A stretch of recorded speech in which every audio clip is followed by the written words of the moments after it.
know why I'm so happy. But yeah, I messed up and forgot to redo the intro before Queen went to sleep. So now I'm doing it last while she is sleeping.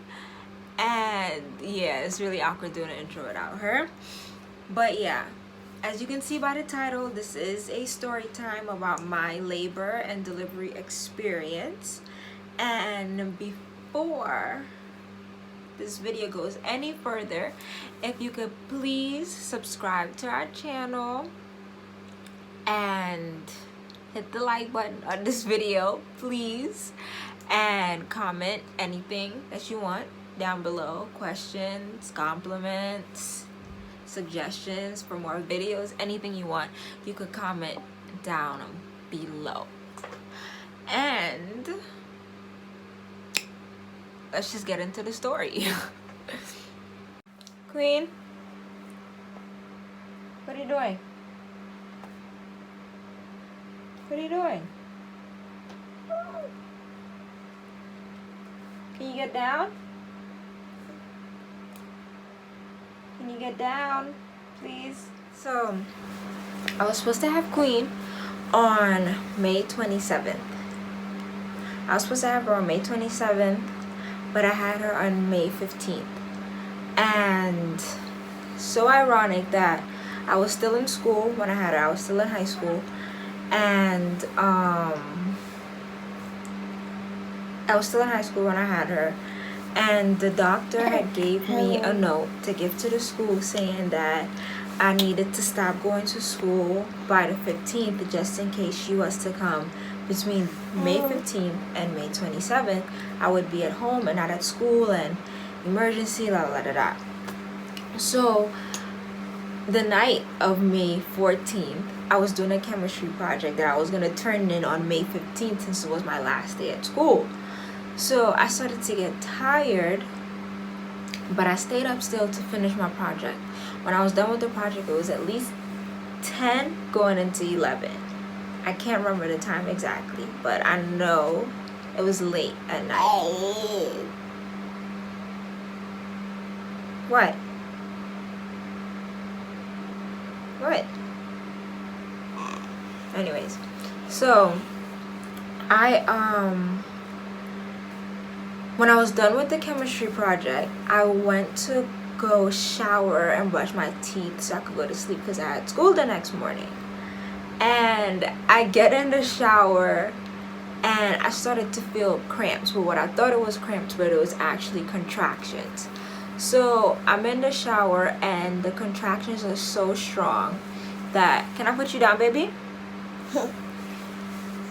The contractions are so strong that when I was in the shower, I couldn't stand up straight. I was like this the whole time. Literally, I was like leaped over like an old person with the world of back problems. So I ignored it because I thought it was cramps because I had cramps earlier in the pregnancy. So after that, Queen, stop! What are you doing? Here. So oh, she threw me off. I forgot what I was talking about. Anyways, yeah. So I ignored the contractions because I thought it was just regular cramps, like she was uncomfortable or something was going on with my body or something. So after that, I got out the shower and I'm still like hunched over like this, and I went to go brush my teeth, and literally it's like, Queen, can I use your toothbrush? Can I see your toothbrush, please?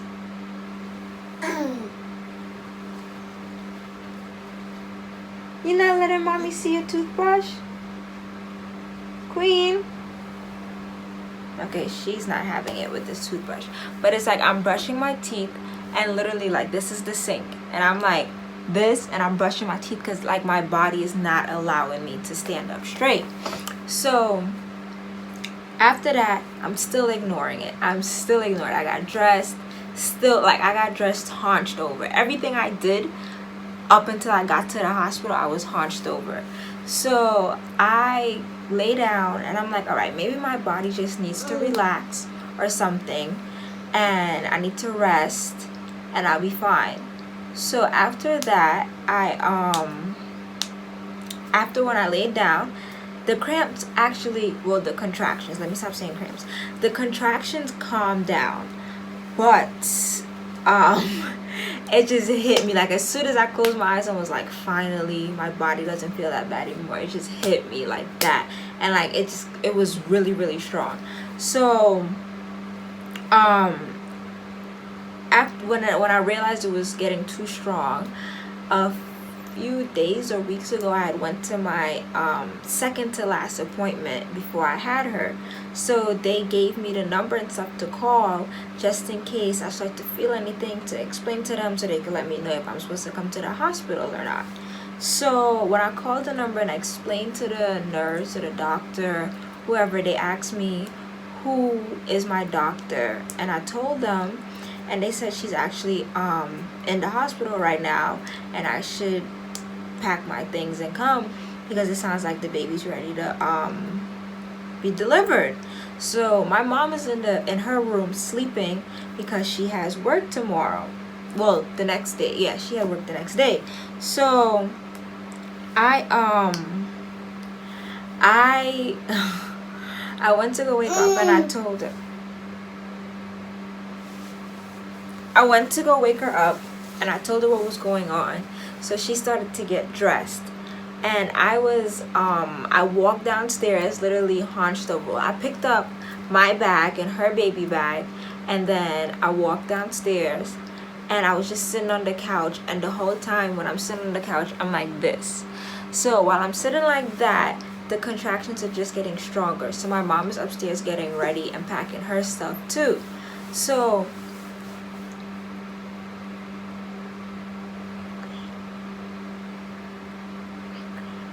anyways, so while I am waiting for my mom, the contractions is getting stronger. I tried calling, no lie. It was late at night. By this time it was probably like 12 or 11, and I tried to call and text my brother, call and text her father, call and text her grandmother on her father's side, and like everybody was just sleeping. So, you know, like I was like, all right, Jessica, everybody will just find out when you have her. Just relax. So I stopped calling people and texting people. So fast forward, my mom come downstairs and we're getting ready to leave, and she, like, I don't know, I think she was nervous too, because she was like, do you have everything, do you have everything? And I told her like more than 5 times I have everything, but she still kept asking me, because plus two, the hospital is pretty far from where I live. So I think she just wanted to make sure, because she know she wouldn't be able to rush and come back to get anything. So I think she's ready for milk, so I'll be right back. Say bye. Okay, so like I was saying, yeah, my mom, she just kept asking me over and over, do I have everything? So we get in the car, and my contractions are like still so very strong.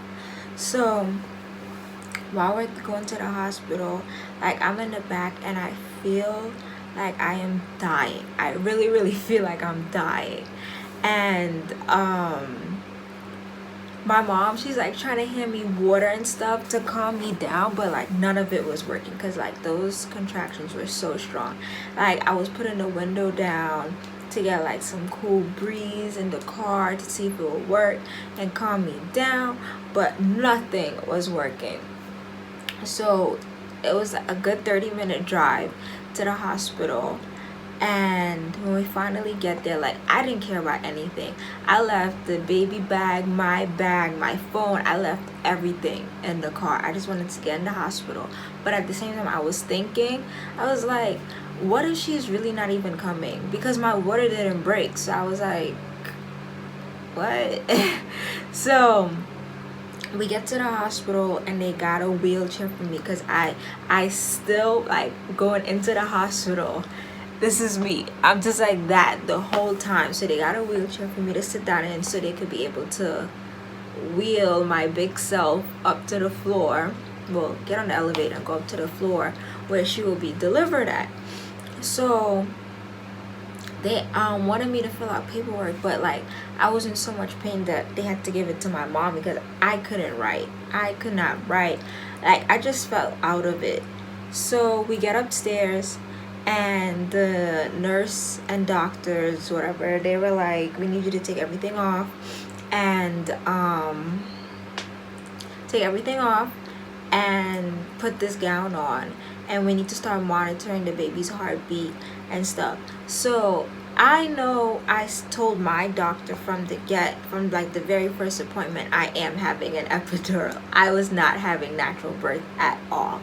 I needed an epidural and my mind didn't change because the pain I was getting from the contractions, I knew it would have been 10 times worse pushing Queen out.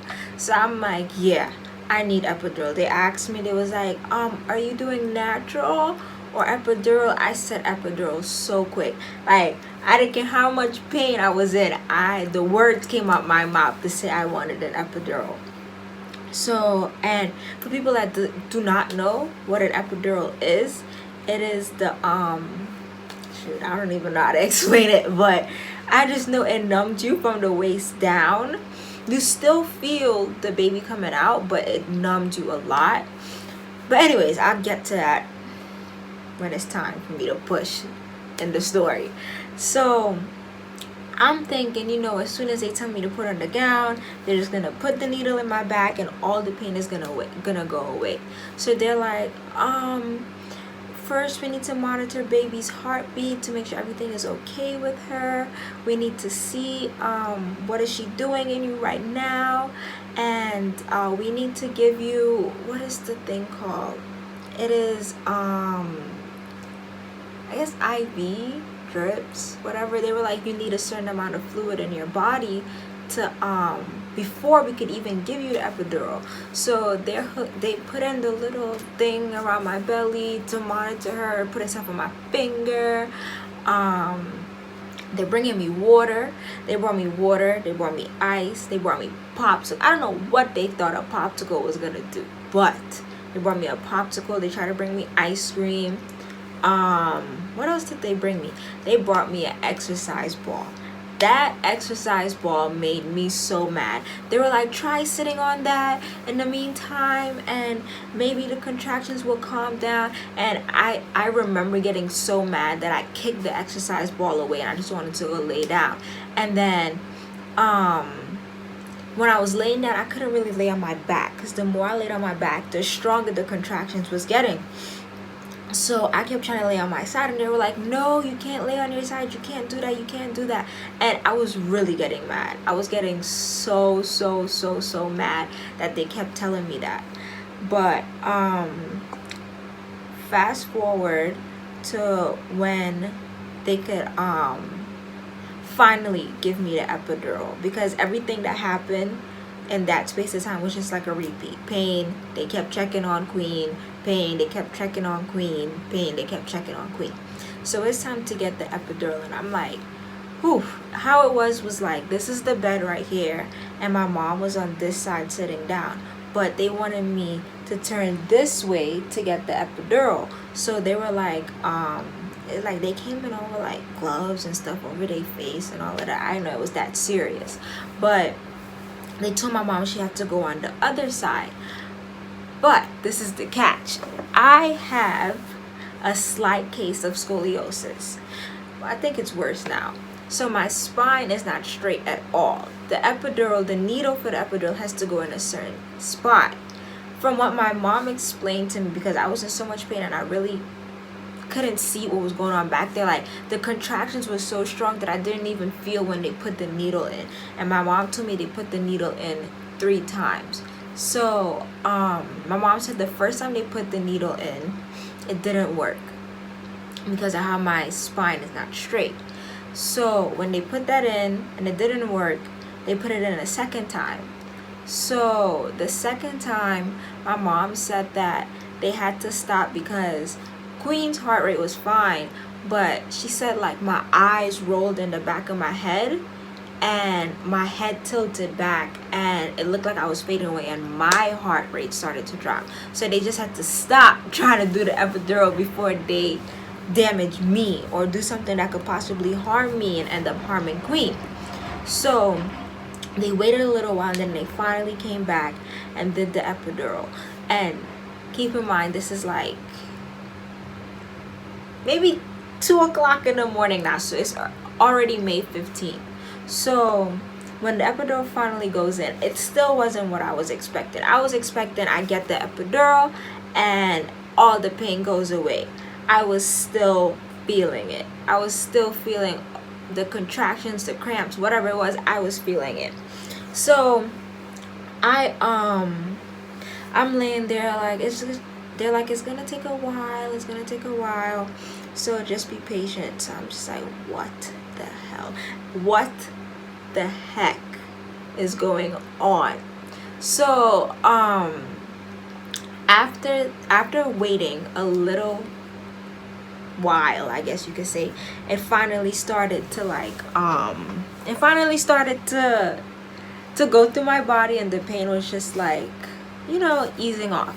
So I went to sleep. I know I went to sleep, and when I woke up, it was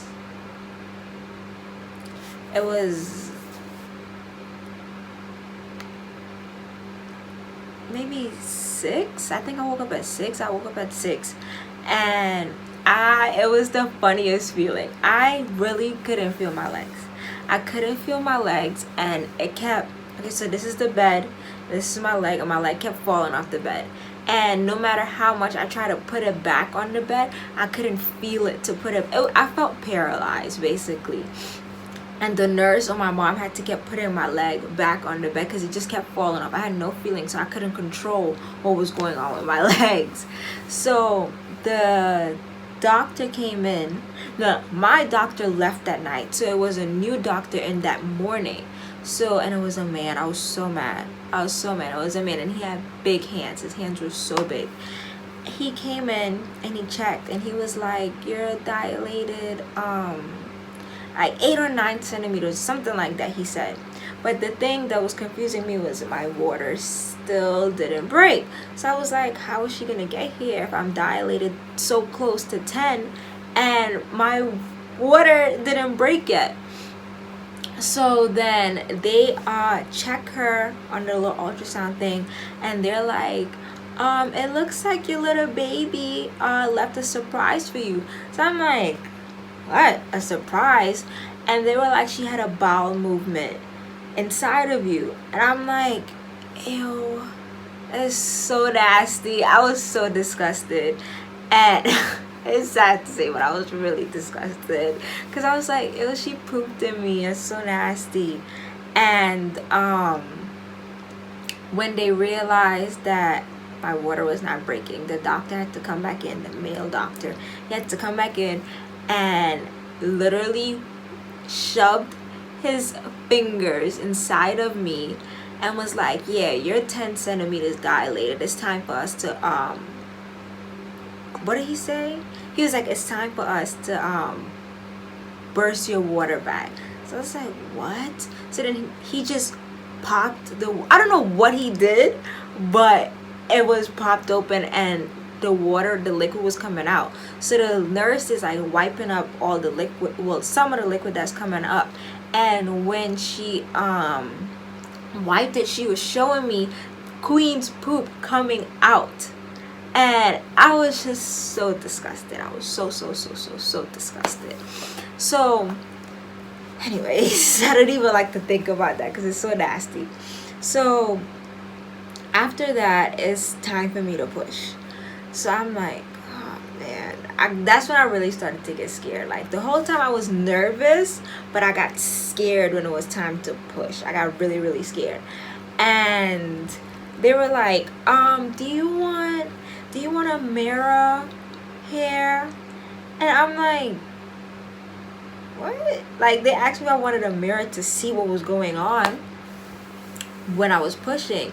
And I mean, I'm saying it like it's weird, but I said yeah because I really wanted to see what was going on.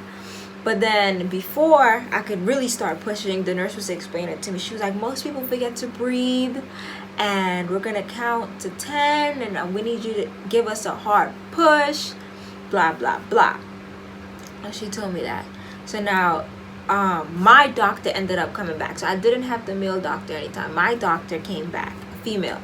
So she was like, hi Jessica, are you ready? And I'm like, yeah, I have no choice. I can't say no, I have no choice.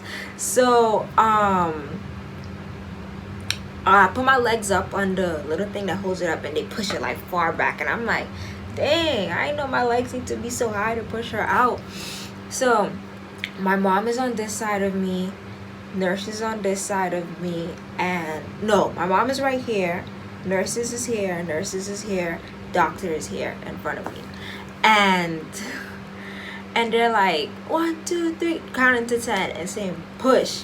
And I'm like, I'm looking in the mirror and I'm like, I don't see nothing. I don't see my child coming. What is all this pushing doing? So so when she finally was coming, before she finally started to come, I was pushing, and like I got stupid for a second because I was like, I can't do it anymore. Can I have a C-section? I can't do it anymore. I can't do it anymore. I really didn't want to push her out because even though I had the epidural, I still was feeling like her head coming. So I'm like, wow, I don't like this feeling. So anyways, so fast forwarding from that, when I was, wow, that threw me off.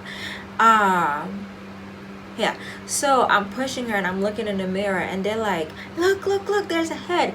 And I was kind of confused because when I looked down, she was born with a lot of hair. So when I looked down, I just see this big black ball. So in my head, I'm like, what? Why is my child like, why does she look like this? Not knowing it's her hair that I was looking at. She was born with a lot of hair, and I had a lot of heartburn because of that. So I'm pushing. They're like, keep going, she's almost here. And I'm like, I didn't cry, but my eyes were like really close to watering while I was pushing her. So then I push, she finally gets here. I hear her crying. But the thing is, they couldn't hand me her right away because, like I said, she just couldn't wait to reach in the world to use the bathroom. She wanted to be disrespectful and use the bathroom inside of me. So they had to make sure nothing was in her eyes, her ears, her nose. They had to make sure it wasn't blocking anyway because she was just in me and used the bathroom and it was floating around on her. So they had to go take her over to the table. And when they took her over, it's like, I did tear and I had to get stitches.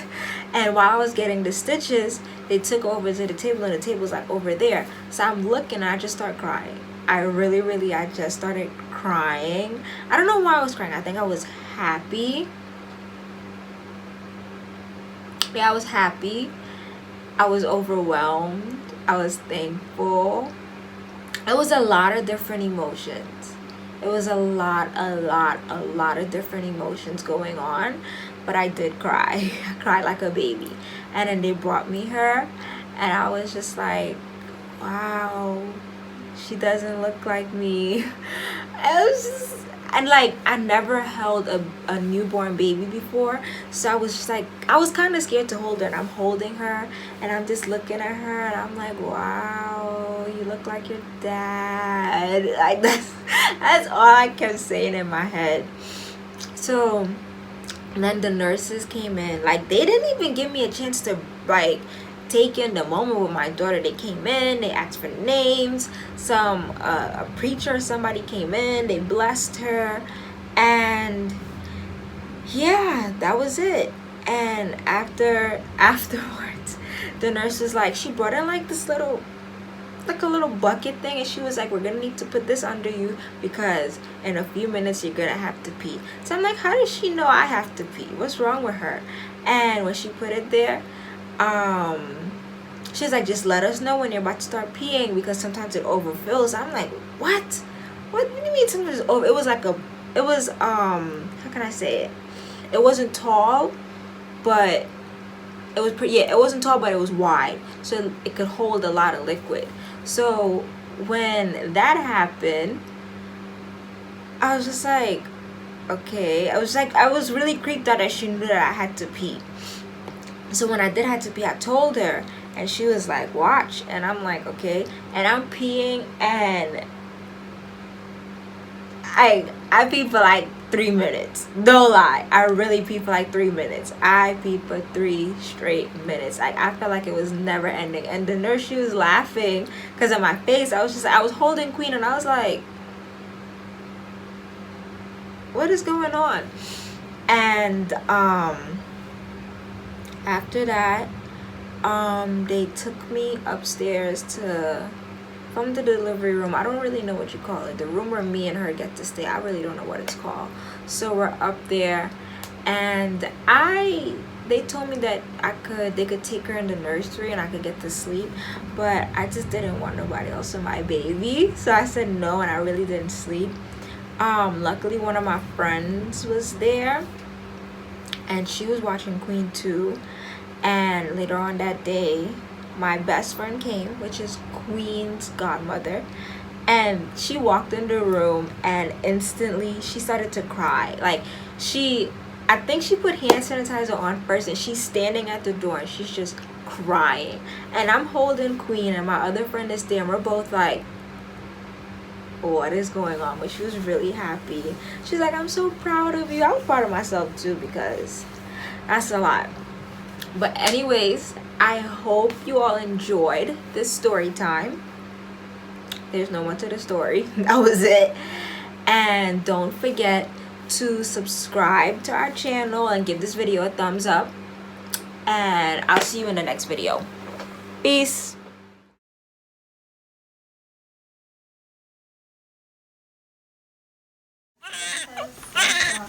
Sorry.